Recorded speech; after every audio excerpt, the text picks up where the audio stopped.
오늘 주시는 하나님의 말씀은 디모데후서 1장 14절부터 18절 말씀을 중심 구절로 보도록 하겠습니다. 디모데후서 1장 14절부터 18절 말씀 한 절씩 교독하시겠습니다. 우리 안에 거하시는 성령으로 말미암아 내게 부탁한 아름다운 것을 지키라. 아시아에 있는 모든 사람이 나를 버린 이 일을 내가 아나니 그 중에는 부겔로와 허모게네도 있느니라.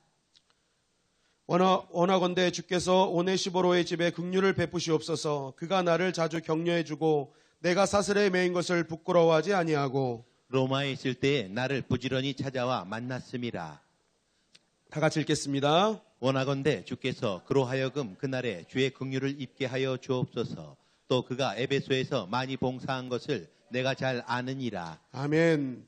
자, 오늘은 본문 말씀을 가지고 좋은 샘플로 전파되는 인생을 살라라는 제목으로 하나님 말씀을 증거하겠습니다.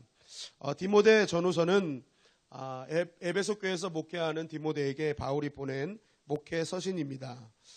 그중에 디모데 후서는 이제 바울이 자신의 인생의 마지막임을 직감합니다. 곧 내가 순교하겠구나라는 것을 직감하면서 쓴 유언과 같은 말씀이 디모데 후서입니다. 디모데후서 4장 6절은 이렇게 증거합니다. 시작. 전제와 같이 내가 벌써 부어지고 나의 떠날 시각이 가까웠도다. 네, 디모데 후서가 마지막 책인데 그 중에 또 마지막이 디모데후서 4장이거든요. 그러니까 마지막 책의 마지막 장에 이제 나는 이제 하나님께 향기로운 제물로 드려질 날이 가까워졌다라고 말하고 있는 것입니다.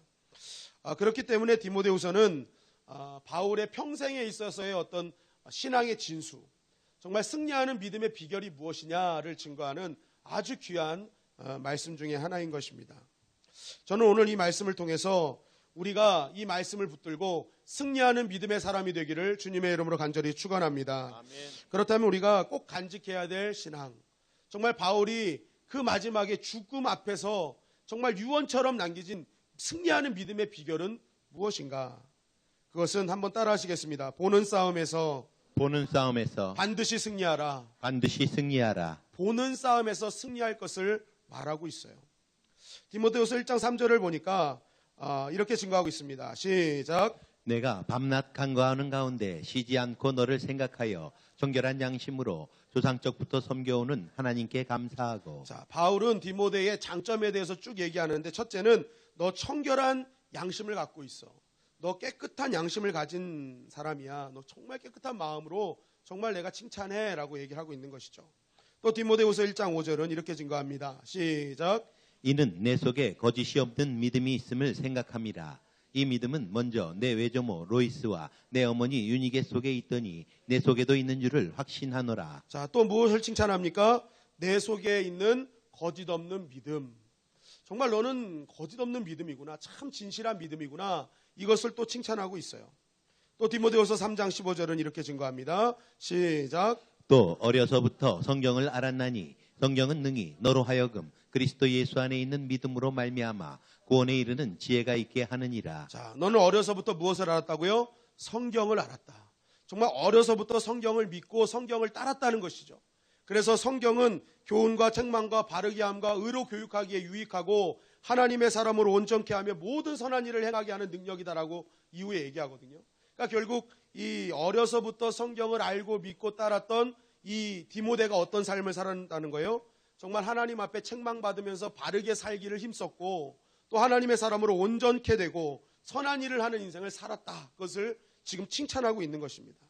그러니까 이 디모데는요, 정말 하나님의 사람으로 칭찬받을 일이 많은 장점을 갖고 있는 인생이었다라는 성경을 말하고 있어요.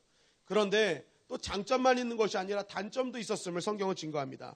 사도행전 16장 1절 말씀입니다. 시작. 바울이 더베와 루스드라에도 이름에 거기 디모데라 하는 제자가 있으니 그 어머니는 믿는 유대 여자요 아버지는 헬라인이라. 자, 이 디모데의 이제 족보에 대해서 나오는데 디모데는 어머니가 유대인이었지만 아버지는 누구였대요? 헬라인이었대요. 자, 이제 사도 바울이 디모데를 데리고 선교 사역을 떠나는데 이 혼혈이라는 이것은 디모데에 있어서 굉장한 아킬레스건이었습니다. 왜냐하면 이방인 사역할 때는 상관이 없는데 유대인 사역할 때는 이 혼혈이라는 것 자체가 유대인들이 그의 복음을 받아들이지 않을 가능성이 너무 컸어요. 그래서 바로 어떻게 합니까? 이 디모데를 이제 이 외할머니와 어머니가 딱 선교 사역을 보내고 딱 보내주니까 그 즉시 했던 것이 할례를 했어요. 디모데 할례하면서 유대인 때문에 할례를 했고, 그들이 아버지가 헬라인임을 알기 때문에 할례를 시켰다고 성경은 증거하고 있어요. 그러니까 그만큼 이 혼혈이었던 이 디모데에게는 굉장한 이 혼혈이라는 것 자체가 굉장히 큰 단점이었다. 또 고린도전서 16장 10절은 또 이렇게 증거합니다. 시작. 디모데가 이르거든 너희는 조심하여 그로 두려움이 없이 너희 가운데 있게 하라. 이는 그도 나와 같이 주의 일을 힘쓰는 자임이라. 자, 디모데가 이르거든 너희는 어떻게 하라고요? 조심해서 그가 두려워하지 않도록 좀 해달라라는 거예요. 이게 무슨 말일까요? 이 안에 뭐가 감춰져 있습니까? 디모데는 굉장히 내성적이고 소심했다라는 거예요. 좀 조심해서 달아달라. 그래서 그가 뭘 만났을 때 두려워가지고 움츠러들지 않게 해달라라는 거예요. 그거에 대한 증거가 디모데전서 5장 23절이에요. 우리 한번 다 같이 읽어보겠습니다. 시작. 이제부터는 물만 마시지 말고 내 위장과 자주 나는 병을 위하여는 포도주를 조금씩 쓰라. 네, 이 말이 무슨 말입니까? 디모데에게는 속병이 있었다는 거예요. 왜 속병이 왔습니까? 대부분 속병 앓는 사람이 내성적이고 소심한 분들이 대부분 알아요. 뭐 전부가 아닙니다. 그런데 이런 분들이 속병을 많이 알아요. 왜냐하면 참으니까. 그리고 막 대부분 이런 분들은 착한 사람 컴플렉스가 좀 있으세요. 그래가지고 어떻게든 착하게 보이려고 하다 보니까 이게 속으로 다 아픈 거예요. 저도 이렇게 겉으로 튼튼해 보이지만 정말 속병으로 약을 몇 개를 먹는지 몰라요. 그러니까 제가 포도주를 가끔 먹을 때 깜짝 놀라지 마시고 이 속병을 치료하기 위해서 먹는다 생각하시면 됩니다. 그러니까 이게 뭐예요? 지금 이 디모데는요, 장점도 있지만 뭐가 있어요? 단점도 있었어요. 굉장히 소심하고 연약하고 그런 아버지가 헬라인이라는 혼혈이라는 그러한 모습들. 그리고 또한 뭐가 있으면 연소했잖아요. 그 사역을 감당하기에 연소함이 있었다. 나이가 어렸다라는 그런 단점도 있었습니다. 그러니까 이 장점과 단점이 혼재되어 있는 인물들. 여러분은 만약에 디모데를 같이 동역자로 사역하실 때 여러분은 장점을 보고 함께 하시겠습니까? 단점을 보고 다음에 하겠습니까? 네? 장점을 보고 같이 하세요? 아니면 단점을 보고 이런 사람은 진작에 잘라야 돼. 이렇게 하고 이제 거리를 하십니까? 뭐 이제 여러 가지 이제 생각들이 있으시겠지만 우리는 대부분 장점을 보면서 그래, 저 장점이 있으니까 저걸로 쓰임 받을 거야. 이렇게 생각하고 함께 동역들을 많이 하죠. 근데 오늘 이 말씀에 가만히 보니까 바울이요 이렇게 장점을 쭉 열거하면서도요 결코 바울이 너 그 장점 때문에 쓰임 받을 거야, 너 성공할 거야, 너 대단해질 거야 라고 얘기하지 않고 있다는 거예요. 바울이 이 디모데가 하나님 나라에 크게 쓰임 받을 거라는 그 조건을요 다르게 접근하고 있어요. 그 말씀을 우리가 한 절씩 보겠습니다. 디모데후서 1장 2절 3절 말씀입니다. 시작. 사랑하는 아들 디모데에게 편지하노니 하나님 아버지와 그리스도 예수 우리 주께로부터 은혜와 긍휼과 평강이 내게 있을지어다. 내가 밤낮 간구하는 가운데 쉬지 않고 너를 생각하여 정결한 양심으로 조상적부터 섬겨오는 하나님께 감사하고. 자, 바울이 디모데에게 이제 인사를 하는데 너가 하나님의 부름받은 사역자로 너가 승리할 수밖에 없는 요인이 무엇인가? 그것은 하나님 아버지와 그리스도 예수 우리 주께로부터 은혜와 긍휼과 평강이 임할 것이기 때문에 너는 반드시 사역에서 성공할 거야 라고 말한다는 거예요. 너가 정말 청결한 양심을 갖고 너가 거짓 없는 믿음이 있어서 너 그것 때문에 승리할 거고 너 반드시 사역에 다 해결될 거야 라고 얘기하지 않는다는 거예요. 뭐 때문에 된다는 거예요?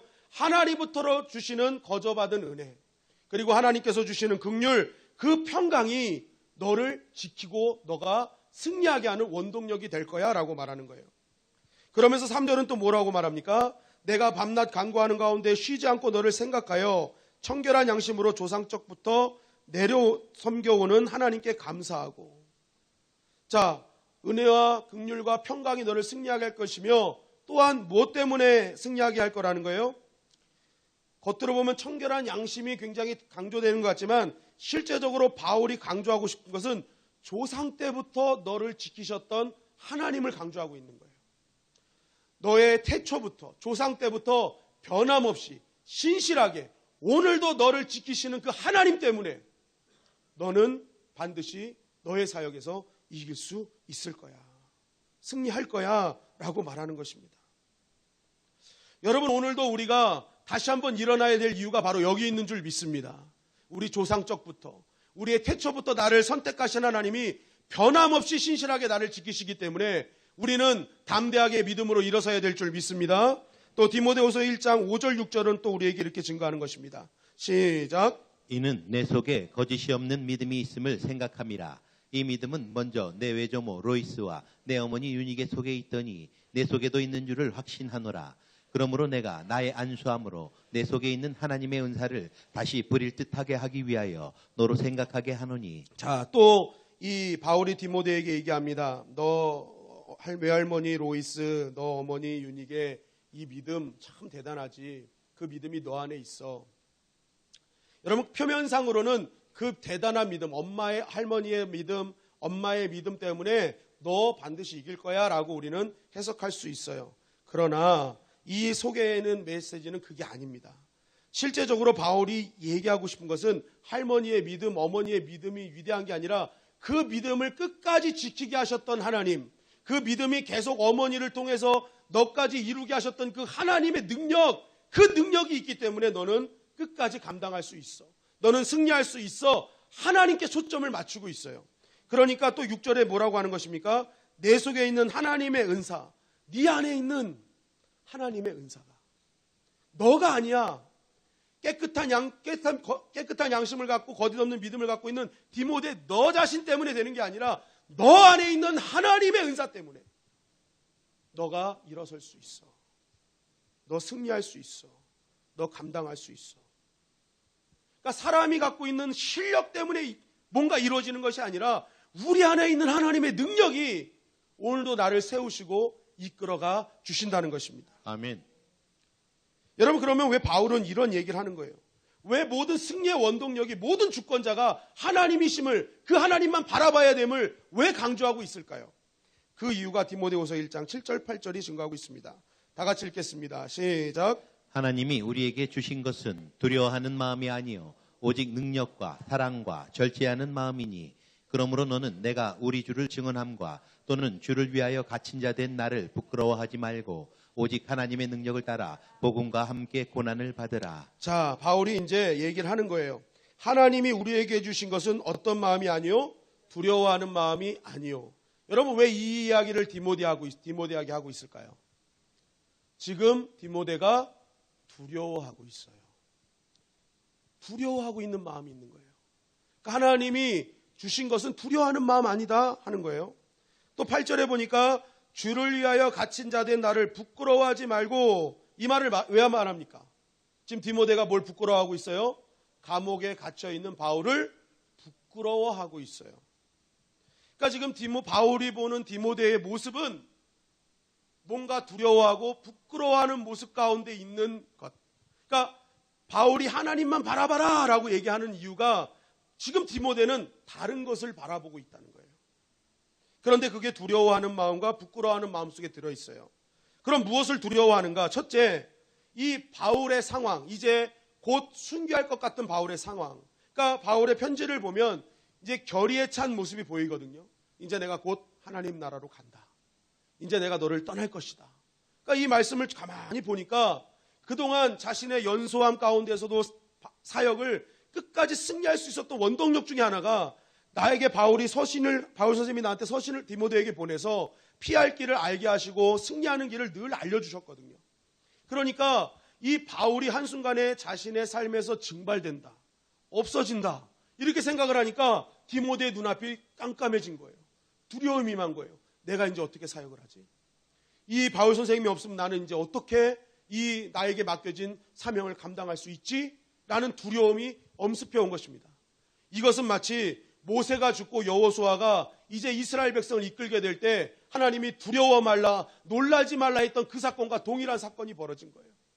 여호수아가 모세가 없는 사실에 벌벌 떨고 있는 것처럼 지금 디모데 역시도 바울이 이제 곧 죽게 된다는 사실 앞에 두려운 마음이 갖고 있었던 것이죠.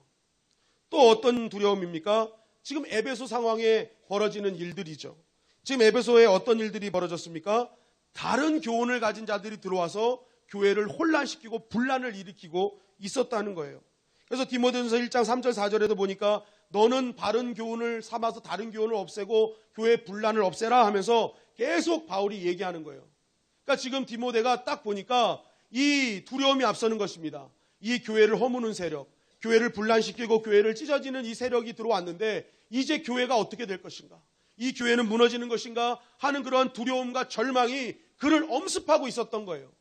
그러니까 지금 디모데가 하나님을 바라봐야 되는데 뭘 바라보고 있는 거예요? 첫째는 사람 보고 있는 거예요. 하나님을 의지해야 될 하나님의 백성이 사람 의지하고 있는 거예요. 두 번째는 하나님 바라봐야 할 자가 환경과 조건 바라보고 있는 거예요. 그러니까 하나님 바라보지 않는 그 현실 가운데 사람 바라보고 환경과 조건 바라보니까 두려움이 엄습하는 것을 바울이 깨달은 것입니다. 그리고 또 한 가지는 부끄러운 마음이었었어요. 이 부끄러운 것은 무엇입니까? 갇힌 자 된 바울을 부끄러워하고 있었다는 거예요. 그러면 왜 이 부끄러운 것이 문제가 됩니까? 여러분, 여태까지 바울과 디모데가 전한 건 복음의 능력이에요. 복음의 능력, 십자가의 능력, 예수 그리스도의 이름의 위대함, 그것을 계속 증거했단 말이에요. 그 복음의 능력은 하나님의 선물이다. 그리고 복음의 능력은 무엇이든지 무엇이든지 다 감당할 수 있다. 정말 세상에 어떤 것도 다 이길 수 있다는 그것을 선포했단 말입니다. 그런데 막상 복음을 위해서 평생 살아갔던 바울을 보니까 바울의 삶은 감옥이고 고난이고 늘 건강에 이상이 있고 문제투성인 거예요. 그리고 자신의 삶도 되돌아봤더니 목회 현장에 막 평안할 줄 알았는데 복음을 선포함에도 불구하고 목회 현장이 날마다 어렵고 교회를 무너뜨리는 세력이 넘쳐나고 그리고 자신의 연약감 때문에 자신도 계속 병으로 알아가고 그러니까 모든 것이 다 들어오니까 이 보여지는 현상 그러니까 복음의 능력은 뭔가 병이 낫고 부자가 되고 문제가 해결되는 그런 것들이라고 생각하는 세상적 기준으로 바라보니까 이 복음을 말하기가 부끄러워진 거예요. 지금 현실이 그렇지 않으니까. 뭔가 바뀌어진 게 없으니까. 그러니까 이 디모데가요 부끄러워진 거예요. 내가 어떻게 복음을 전하지? 아무것도 바뀌는 것이 없는데. 정말 뭔가 복음을 전하면 뭔가 바뀌어져야 되는데 말씀을 선포할 때마다 막 병든 자가 벌떡벌떡 일어나고 여러분 목사인 저도요 그런 생각을 할 때가 많이 있습니다. 제가 하나님 하면 저 창가에 빛이 쫙 들어와가지고 정말 하나님이 임재하는 현장을 막 눈으로 싹 보이면 정말 얼마나 좋을까. 주님 하고 손 들고 탁 기도하면은 막 여기 앉아있던 분들이 막 마음에 상처 입은 분들이 막 다시 회복돼가지고 막 그 자리에서 일어나서 하나님을 막 경배하는 현상들이 막 일어나고 감사합니다. 그런 현상이 일어나면요 여러분 사람들이 몰려올까요? 몰려오겠죠. 겉으로 보여지는 것들이 보여지니까 뭔가. 그런데 그게 안 되니까 뭐예요? 목사들이요 때로는요 움츠러들 때가 있어요. 정말 병이 낫기를 기도했는데 더 아파. 하나님 길 막힌다고 그래가지고 하나님 그 길 뚫어주세요 했더니 3시간 뒤에 갔대. 막 기도하고 막 하는데 막 더 안 되는 일들이 막 벌어져요. 그것도 기적인 것 같아요. 그것도 기적인 것 같아요. 그러면 여러분 목사 된 자로서요 정말 부끄러울 때가 너무 많아요. 하나님 병이 낫는다는데 목사는 머리부터 발끝까지 다 수술받고 있고 그러면요 목사로서 막 염치가 없어요. 그런 거랑 똑같은 거예요. 지금 디모데가 그런 마음을 갖고 있는 거예요. 야 이거 어떻게 되냐. 너무 부끄럽다. 그러니까 이제 바울이 그걸 보고 이렇게 얘기하는 거예요. 복음의 능력은 세상적으로 증명되는 것이 아니다. 외적으로 증명되는 것이 아니다. 디모데야 너 똑바로 들어라. 진짜 복음의 능력이지 내가 무엇인지 가르쳐줄게 하면서 디모데후서 1장 7절을 통해서 이렇게 증거하는 것입니다. 다 같이 읽겠습니다. 시작. 하나님이 우리에게 주신 것은 두려워하는 마음이 아니요 오직 능력과 사랑과 절제하는 마음이니. 자, 하나님이 우리에게 주신 것은 두려워하는 마음이 아니요. 두려워하지 마. 디모데야 두려워하지 마. 너 겉으로 보여지는 거 현상 안 일어난다고 그것 때문에 염려하지 마. 진짜 복음의 능력이 뭐냐? 능력과 사랑과 절제하는 마음이다. 하나님의 능력이 임하면 네 안에 뭐가 생긴다는 거예요? 하나님의 능력이 임해서 그 안에 사랑과 절제하는 마음이 생긴다는 거예요. 이게 무슨 말입니까? 예수님을 믿기 전에 나의 마음과 믿은 후의 마음이 달라지는 거예요. 예수님을 믿기 전에 내가 이것이 전부다 나를 살릴 것이라고 생각했던 것을 차단하고 이제는 진짜 하나님만이 나를 살리신다는 믿음을 갖고 살아가는 것, 그게 복음의 능력이라는 거예요. 그래서 무엇입니까? 그 마음으로 어떤 내가 가치 있다고 생각했던 것을 다 벗어버리고 하나님이 나의 유일한 가치입니다라는 것을 가지고 나의 변화된 신앙 인격과 마음을 가지고 살아내는 것, 끝까지 그 하나님이 나와 함께 하신다는 믿음을 갖고 나의 어떤 삶의 현장에서 인내해내는 것, 그것이 진짜 복음의 능력이지. 보여지는 현상이 뭐가 달라지고 부자되고 뭔가 세련돼지고 이게 복음의 능력이 아니다. 진짜 본질은 그게 아니라는 거예요. 디모데, 너가 그래서 그것 때문에 지금 아무것 변함이 없다고, 내가 감옥에 있다고 해서 부끄러워하지 마라. 그건 진짜 복음의 능력을 네가 모르는 것이다. 여러분, 우리가 보여지는 현상보다 정말 내 안에 있는 하나님을, 나와 함께 하신 하나님을 믿고 인내하며 나가야 될 줄 믿습니다. 아멘. 여러분, 그게 믿음이라는 거예요. 믿음. 여러분, 그래서요, 이 진짜 이러한 믿음, 복음의 능력을 가진 사람에게 나타나는 가장 중요한 현상이 인내입니다. 인내. 참아내는 힘. 어떤 상황에서도 참아내는 힘. 인내가요, 한자로 보니까요, 참을 인자가요, 칼날 인에 마음 심자예요. 칼날 인이 위에 있고 마음 심자가 아래에 있죠. 내 마음에 뭐예요? 칼이 있다는 거예요. 지금 칼로 찔려지는 현상. 너무나 아픈 현상이에요. 그런데요, 그걸 참아낸다는 거예요. 내가 지금 칼이 들어온 현상에서도 끝까지 참아내는 것. 그게 인내라는 거예요. 또 무슨 말이겠습니까? 내가 세상 살다 보면 칼처럼 내 안에 마음에 도려오는 아픔들이 있단 말이에요. 온갖 미움과 증오와 분노와 배타심, 탐욕, 이 모든 것들이 내 안에 칼처럼 막 나를 후벼 파요. 그런데 그걸 뭐예요? 믿음으로 이겨내는 사람. 그게 인내의 사람이며 하나님을 믿는 사람의 모습이라는 것입니다. 그게 복음의 능력이라는 거예요.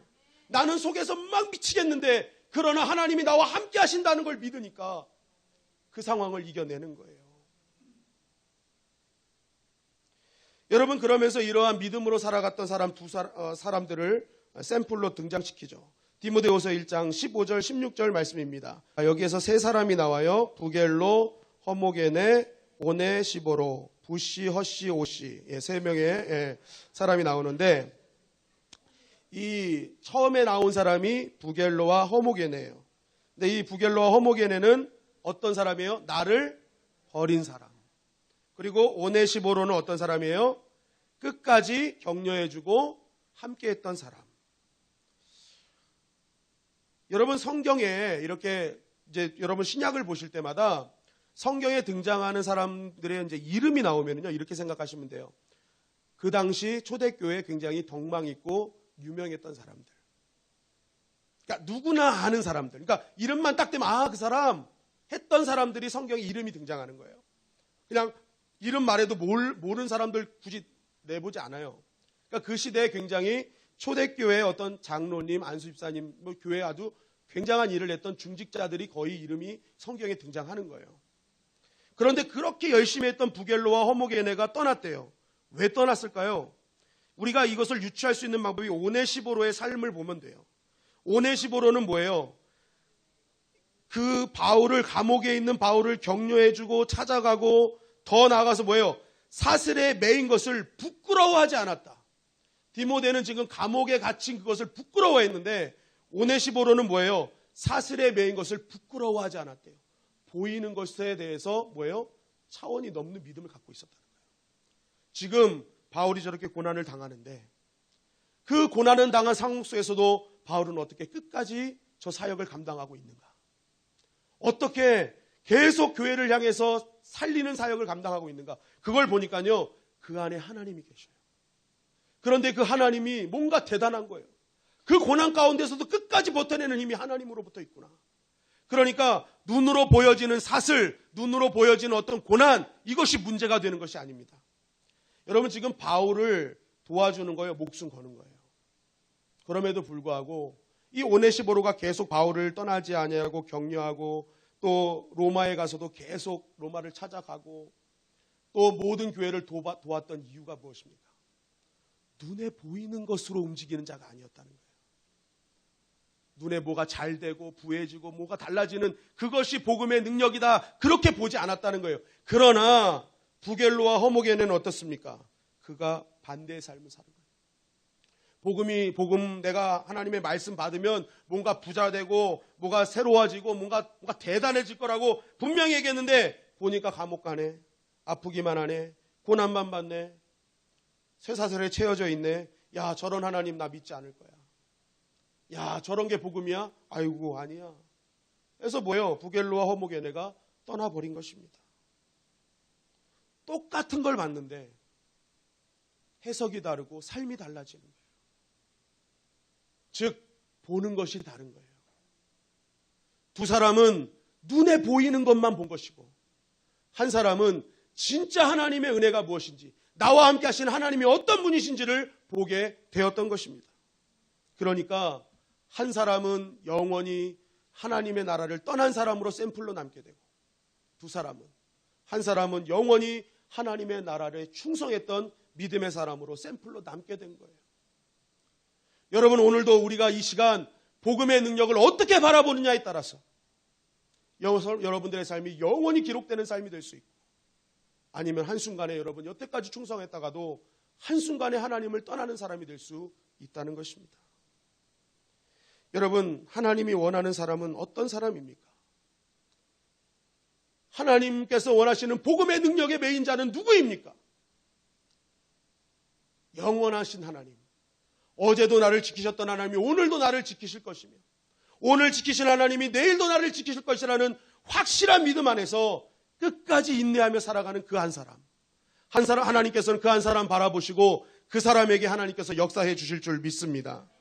그러니까 우리는 믿음으로 사는 존재지 보이는 것으로 사는 존재가 아니라는 것입니다. 끝까지 나와 함께 하시는 그 하나님 믿는 거예요. 그래서 디모데후서 1장 12절을 통해 바울은 이렇게 증거합니다. 시작. 이로 말미암아 내가 또 이 고난을 받되 부끄러워하지 아니함은 내가 믿는 자를 내가 알고 또한 내가 의탁한 것을 그날까지 그가 능히 지키실 줄을 확신함이라. 바울이 말합니다. 나는 고난을 받는데 이거 부끄럽지 않아. 절대 부끄럽지 않아. 왜? 난 이건 하나님을 믿기 때문에 하나님이 나에게 주신 허락하신 일이야. 그리고 이 자리에서도 하나님은 나에게 의탁하신 것들을 다 이루실 거야. 내 힘이 아니라 누구의 힘 때문에? 하나님의 힘으로. 내가 믿는 하나님께서 다 이루실 거야. 하나님만 바라보잖아요. 바울의 승리의 원동력, 마지막까지 끝까지 하나님을 붙든 가장 큰 힘은 하나님께 눈을 띄지 않았다는 거예요. 내 보여지는 일에 일희일비하지 아니하고 끝까지 하나님 바라보니까 왜요? 그가 하나님께 영광 돌리는 삶으로 나아갔다는 것입니다. 그래서 바울은 디모데후서 2장을 통해서 이렇게 우리에게 증거하는 것입니다.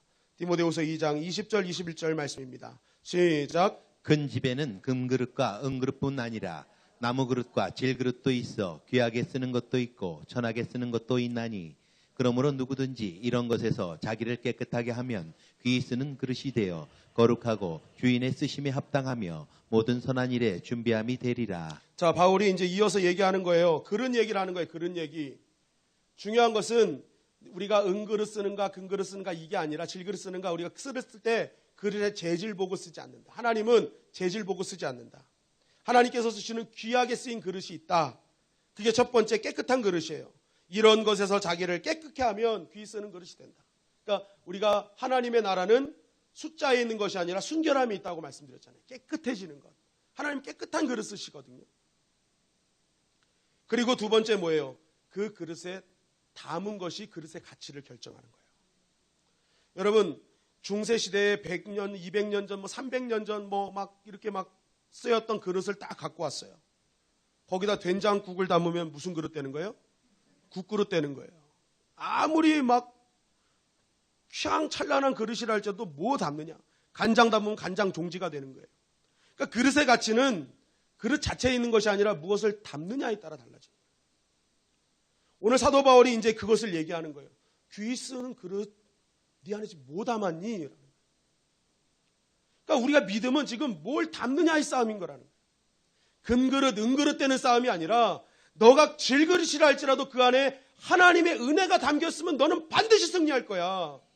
끝까지 그 하나님 믿으면 너는 이길 수 있을 거야 라는 거예요.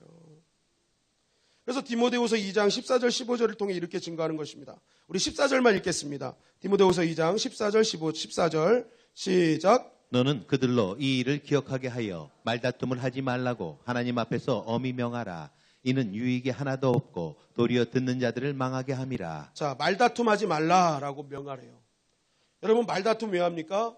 말다툼은요, 내 의지를, 내 뜻을, 내 생각을 관철시키기 위해서 다 말다툼이에요. 그러니까 같은 생각을 갖고 있으면 말다툼이 필요 없어요. 그런데 서로 다른 생각이니까 다른 자신의 생각을 관철시키기 위해서 말다툼하는 거예요.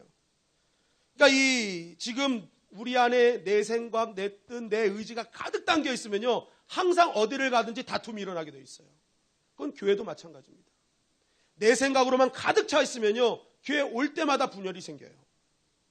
그래서 디모데후서 2장 16절, 23절을 통해서 바울이 뭐라고 합니까? 망령되고 헛된 말을 버려라. 어리석고 무식한 변론을 버려라. 버리라는 거예요. 다 버리라. 네 안에 있는 네 생각, 기준, 네 뜻 다 버려버리라는 거예요. 그러면 왜 버려야 됩니까?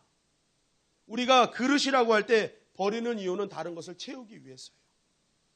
정말 너의 생각으로 갇혀서 그것 때문에 변론을 하고 어렵게 했던 거 그거 다 벗어버리고 이제 하나님의 은혜로 채워라. 십자가의 능력으로 채워라. 말씀으로 채우라는 것입니다. 그럴 때 뭐예요? 너가 승리할 수 있다는 거예요. 승리할 수 있다. 여러분, 휴가를 프랑스어로 바캉스라고 합니다. 그런데 이 단어가요, 라틴어에서 바카티오에서 유래된 말이래요. 텅 비웠다. 텅 비웠다. 무엇으로부터? 자유로워지다. 그러니까 우리가 휴가나 바캉스는요, 비우러 가는 거라는 거예요. 비우러. 다 비우러. 내가 갖고 있었던 이전의 생각, 기준, 가치들, 그동안에 6개월 동안 내가 그동안 쌓여왔던 모든 것들 다 버리고 이제 후반기를 맞이하면서 새로운 것을 받아들이는 거죠. 내가 이전의 것을 계속 갖고 있으면 뭐예요? 난 성장하지 않고 성숙될 수 없어요. 발전할 수 없어요. 그러니까 바캉스 휴가를 통해서 이거 뭐예요? 다 비우러 가는 거예요. 여러분, 바로 이것입니다. 우리에게도 영적인 바캉스가 필요한 거예요. 내 것 비우고 뭐예요? 하나님 것으로 채워지는 것. 여러분, 그래서요, 때로는 내 것을 막 못 비우는 사람은요, 하나님이 광야로 내몰아 보시세요. 일부러 광야에서 영적인 바캉스를 즐기게 하세요. 뭐예요? 그 광야에서 내 거 다 빼버리시는 거예요. 광야로 내모셔서 일부러 다 빼내시는 거예요. 그리고 하나님의 것으로 채우시는 것이죠. 여러분, 이스라엘 백성이 출애굽해서 400년 동안 그 애굽에 있는 모든 것들을 채우고 있었잖아요. 그리고 광야로 보내시는 거예요. 그래서 광야 시간 동안 뭐예요? 다 빼내시는 거예요. 그리고 하나님께서 만나와 메추라기, 반석의 물 통해서 하나님의 것들로 채우시는 거예요. 왜요? 하나님의 백성으로 살게 하려고. 그 하나님을 향한 그 믿음이 있어야 사니까. 그러니까 광야로 내모실 때가 있는 거예요. 억지로라도 다 빼내라고. 다 빼내라고. 너희는 뭐가 되는 것이 아니라 담는 자가 되어야 된다. 하나님의 은혜를 담고 십자가를 잡는 자가 되어야 승리할 수 있기 때문에. 그래서 고린도후서 4장 7절 9절은 이렇게 우리에게 증거합니다. 다 같이 읽겠습니다. 시작. 우리가 이 보배를 질그릇에 가졌으니 이는 심히 큰 능력은 하나님께 있고 우리에게 있지 아니함을 알게 하려 함이라. 우리가 사방으로 우겨쌈을 당하여도 쌓이지 아니하며 답답한 일을 당하여도 낙심하지 아니하며 박해를 받아도 버림받지 아니하며 거꾸로뜨림을 당하여도 망하지 아니하고. 자, 사방으로 우겨쌈을 당해도 쌓이지 않고 답답한 일을 당해도 낙심하지 않고 박해를 받아도 버림받지 아니고 거꾸로뜨림을 당하지 아니하고 망하지 아니하고. 어떤 고난 가운데서 나는 이길 수 있다라는 거잖아요. 근데 이 힘이 어디서 나오는 거예요? 우리가 이 보배를 무슨 그릇에 가졌어요? 질그릇에 가졌어요. 내 그릇이 금그릇이기 때문에 이 고난을 이긴다는 거예요. 그릇의 재질 때문에 이긴다는 거예요. 그릇은 형편없어요. 질그릇이에요. 근데 그 질그릇에 뭘 담았어요? 보배를 담았다는 거예요. 이 보배가 뭐예요? 예수 그리스도예요. 이 보배가 뭐예요? 십자가예요. 이 보배가 예수님의 은혜예요. 질그릇, 금그릇 중요한 게 아니라 어떤 그릇이든지 이 보배만 담으면 고난이 고난되지 않는다는 거예요. 이기게 하신다는 거예요. 하나님께서. 여러분, 그래서 기독교는요, 겉으로 변해지는 싸움이 아니라 속의 싸움이에요. 내가 금그릇, 은그릇 되는 싸움하는 것이 이곳이 아니에요. 내 안에 무엇을 담는 싸움하는 게 이곳이에요. 이전의 거 빼버리고 하나님께서 주신 은혜 담는 곳이 교회예요. 오늘날 교회가 왜 자꾸만 무너져 갑니까? 이곳에서 금그릇 싸움하잖아요. 내가 금그릇이야, 내가 은그릇이야. 그 싸움하니까 교회가 세속화되는 것입니다. 교회는요, 금그릇 싸움하는 것이 아니에요. 교회는 어떤 싸움하는데요? 내 옛것을 벗어버리고 내 안에 하나님의 은혜를 채우는 싸움하는 곳이 교회예요. 그게 기독교예요. 그게 신앙이에요. 그게 이 땅을 향한, 우리를 향한 하나님의 마음이에요. 요한복음 15장 4절, 5절, 7절은 또 우리에게 이렇게 증거합니다. 시작. 내 안에 거하라. 나도 너희 안에 거하리라. 가지가 포도나무에 붙어 있지 아니하면 스스로 열매를 맺을 수 없음 같이 너희도 내 안에 있지 아니하면 그러하리라. 나는 포도나무요 너희는 가지라. 그가 내 안에 내가 그 안에 거하면 사람이 열매를 많이 맺나니 나를 떠나서는 너희가 아무것도 할 수 없음이라. 너희가 내 안에 거하고 내 말이 너희 안에 거하면 무엇이든지 원하는 대로 구하라. 그리하면 이루리라. 너가 대단한 가지가 되고 나무가 되면 열매를 맺을 거야. 너 구한 거 다 구해줄 거야. 그렇게 말씀하시지 않잖아요. 너 안에 누구 있니? 지금 네 안에 누구 있니? 너 연약한 가지 맞아. 그러나 그 가지 안에 무엇이 흐르고 있니? 너 연약한 사람 맞아. 너 안에 근데 누가 있니? 예수님 있으면 구하라는 거예요. 다 주시겠다는 거예요. 우리 안에 누가 있느냐 싸움이에요. 어떤 상황 속에서도 우리 안에 예수님 담고 있으면 우리는 반드시 이기게 될 줄 믿습니다. 오늘 바울 그거 얘기하는 거예요. 디모데야, 보이는 것에 일희일비하지 마라. 신앙은 그게 핵심이 아니다. 복음의 진짜 능력은 네가 하나님의 말씀과 은혜로 변화되어서 어떤 상황이든지 인내하고 견뎌내는 것, 그게 진짜 능력이다. 그게 진짜 복음이다. 그거 얘기하고 있는 거예요. 우리 영상을 하나. 신용불량자, 생체납자, 신경쇠약, 공황장애, 불면증, 우울증 매일 포기하고 싶었어요. 저는 지금도 제가 낯설어요. 끝없이 넘어지고 다시 일어나고 하는 게 반복되었는데 그때는 넘어지면 오래 걸렸다는 거예요. 일어나는데. 근데 지금은 넘어지면 바로 일어나요. 그 힘은 주님을 붙잡고 있다는 거죠. 기도하고 있다는 거예요. 그렇게 약하고 못나고 부족해서 쓰는 것 같습니다. 하나 영광 드러내기가 더 좋지 않나 해서 같이 못난 사람이면.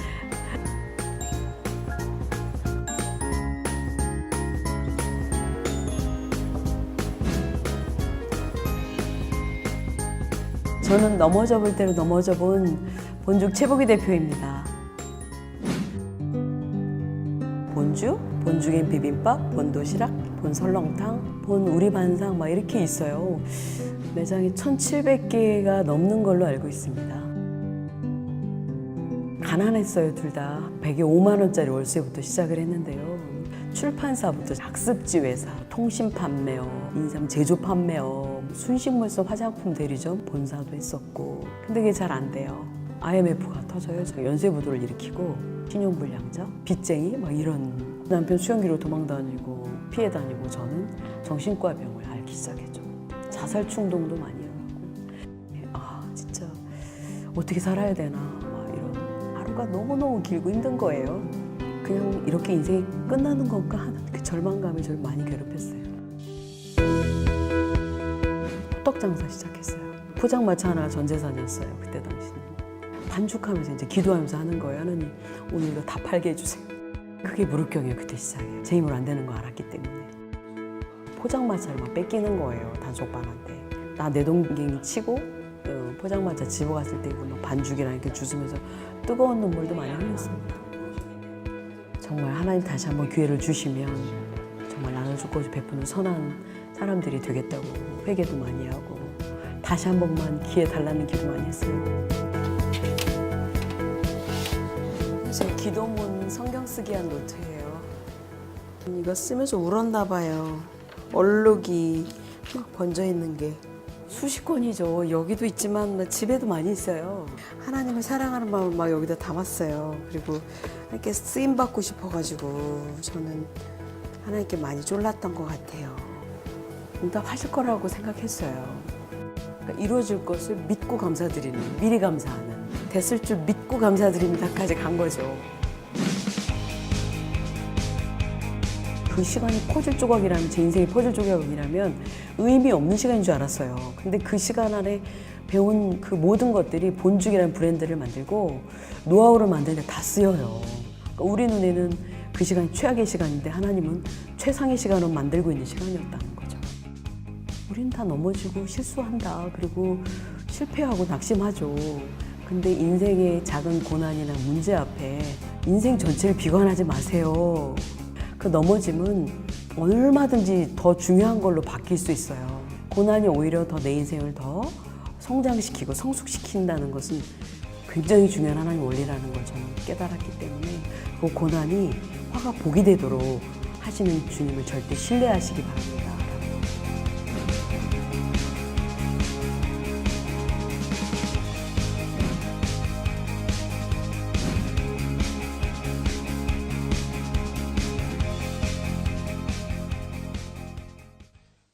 보여지는 현실 앞에 무너졌다면 아마 지금의 그 사업은 하지 못했겠죠. 지금은 실제적으로 이제 회사에다가 예배당을 짓고 선교센터를 지어서 선교사님들을 돕고 외국에서 선교사님들이 들어오시면 모든 것을 이게 잠자리 뭐 식사하실 거 다 제공하면서 그런 사역을 지금 감당하고 있더라고요. 그런데 자신에게 보여졌던 그 현상만 바라보고 이것이 진짜 하나님의 능력이 아니다라고 멈췄다라면 지금의 영광은 없었을 것입니다. 여러분, 믿음은 환경과 조건에 일희일비하는 것이 아닙니다.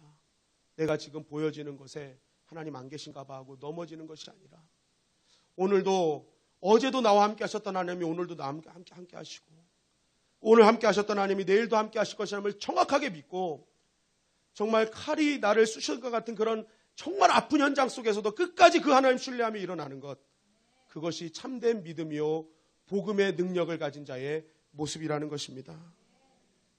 이러한 고백을 하는 바울이 자신을 마지막 삶을 대해서 이렇게 증거하고 있습니다. 디모데후서 4장 6절 8절입니다. 시작. 전제와 같이 내가 벌써 부어지고 나의 떠날 시각이 가까웠도다. 나는 선한 싸움을 싸우고 나의 달려갈 길을 마치고 믿음을 지켰으니 이제 후로는 나를 위하여 의의 면류관이 예비되었으므로 주 곧 의로우신 재판장이 그날에 내게 주실 것이며 내게만 아니라 주의 나타나심을 사모하는 모두 자에게도니라. 하나님은 반드시 하나님만을 믿고 의지하며 참된 복음의 능력을 붙들고 살아가는 자를 지켜주시고 보호하여 주실 줄 믿습니다. 또한 그 은혜를 준비하신 은혜가 있다는 거예요. 하나님께서 그 믿음으로 산 자에게 그 끝에서 기다릴 하나님의 아름다운 영광이 반드시 기다리고 있으니 실망하지 말라는 거예요. 낙심하지 말라는 거예요. 끝까지 주님 바라보라고 사도 바울은 오늘 외치고 있습니다. 여러분, 오늘 이 말씀 붙들고 여러분 끝까지 참된 복음의 능력 의지함으로 말미암아 정말로 하나님께서 예비하신 은혜를 누리고 그리 아니하실지라도 끝까지 주님 붙들고 승리하는 정말 다니엘과 같은 믿음의 고백에 있는 저와 여러분들이 되시기를 주님의 이름으로 간절히 축원합니다.